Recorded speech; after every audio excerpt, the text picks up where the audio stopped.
ActionAid was started in 1972 by a gentleman known as Cecil Coy. He was a philanthropist, truly driven with a passion to support and assist communities and to help communities to change their lives, to move away from poverty through schools, through ensuring that communities had access to water, communities were able to receive relief during times of distress. It started off as a Christian youth appeal, and the appeals would be made to communities in the north to be able to support families and children in Kenya. In 1976, the name of the organization changed to Action in Distress. And this was to reflect the kind of actions, the kind of engagements that ActionAid was having with the communities. The communities were then considered communities in distress, lack of water, lack of infrastructure like health centers that could enable communities live a better life. And most importantly, children, and therefore their families. It was a journey that ActionAid undertook, and in 1980, our name then changed now to ActionAid, who we are today, and the journey began.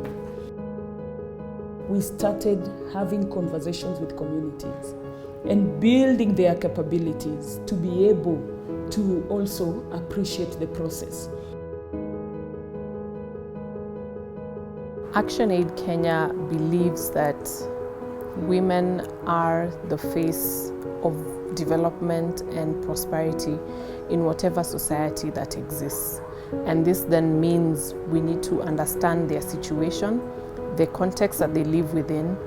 Kenya being a patriarchal country where most of our communities are patriarchal, which believes in male dominance, then it leaves the women in a situation where they are vulnerable, where they are the face of poverty, where they are those that are undergoing violations that are deemed to be normal. This then places them as the right constituents to look at and to prioritize within our development programs as an organization.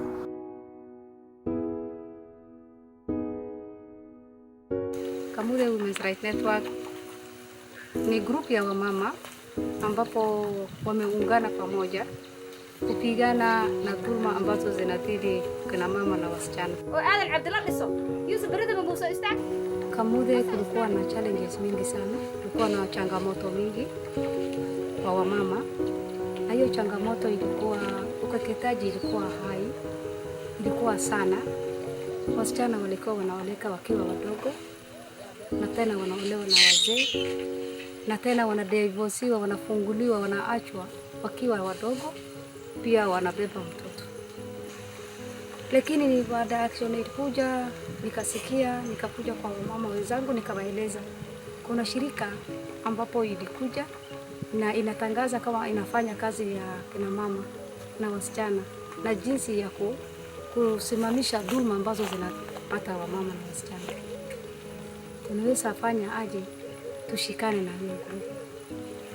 Tuliunga hiyo group, tulikuja pamoja, tukaanzisha na tukapatana na wao. Bahati ya Mungu ni mengi, shirika la ActionAid.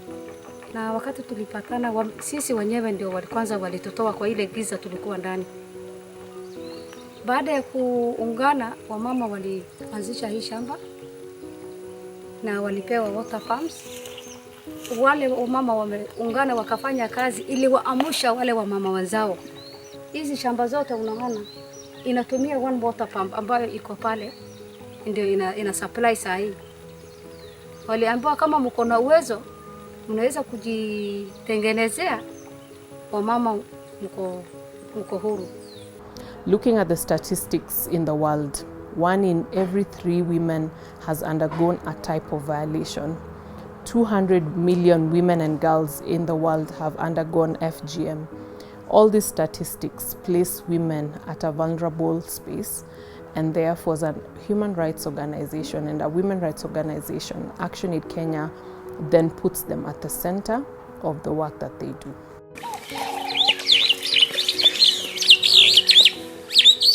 Mimi ni mmoja wa mama ambao walielimishwa na ActionAid kuweza kujua haki zetu na pia jinsi ya kuweza kukimu familia, kutotegemea pengine mzee peke yake ama kutegemea mifugo peke yake.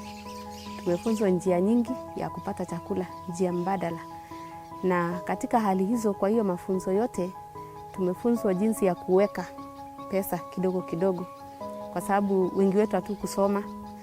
So tukaweza kufunzwa kitu inaitwa VSLA, Village Saving Loans Association, ambaye mimi ni coordinator ya hii ward yote. Na kwa sasa niko na vikundi 27 kwa hii ward. My name is Kitasi Wanga.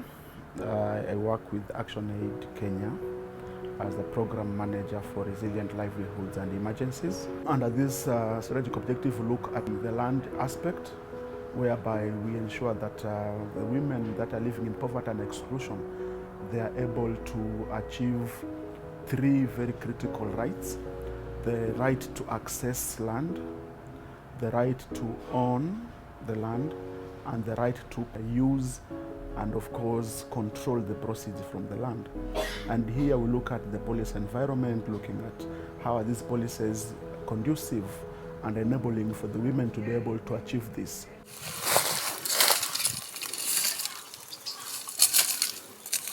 My husband died in 1988. I was left there alone. I was ignored in the family. They said I've got no land. I did come with the land, so that land is no longer mine. Everything you are left with, they claimed to be theirs. Not only land, even cows, everything which remains as your husband's property, they want them to take them all. I tried my own best, but there was no way out, because I went to court and gave them 10,000. Then 10,000 did not help me. The money was eaten by the man tried to tell me is the secretary to that court. He did not do anything to me. 2015, when people of ActionAid helped me, ActionAid, it took me to a lawyer. They paid that lawyer. They took it from there and worked it out until I was given my own title deed, which read my own name, Rose Aokonyango. I was very happy because the land came back to me. I can do with it anything. I plow it. If somebody wants a piece to plow and give it back, I give. And so it's helping me much. In 1984 onwards, there were processes that were introduced in ActionAid. The Basic Education Support Program was a program that was adopted to see how we can improve the basic education in the communities where we worked. Magueno. Emigoro. And then we moved to skills training and employment promotion programs. How do we train the young people, the community members, and even the women and men who came out to gain skills? And these skills were meant to lead to employment and also to improve the income that families were earning.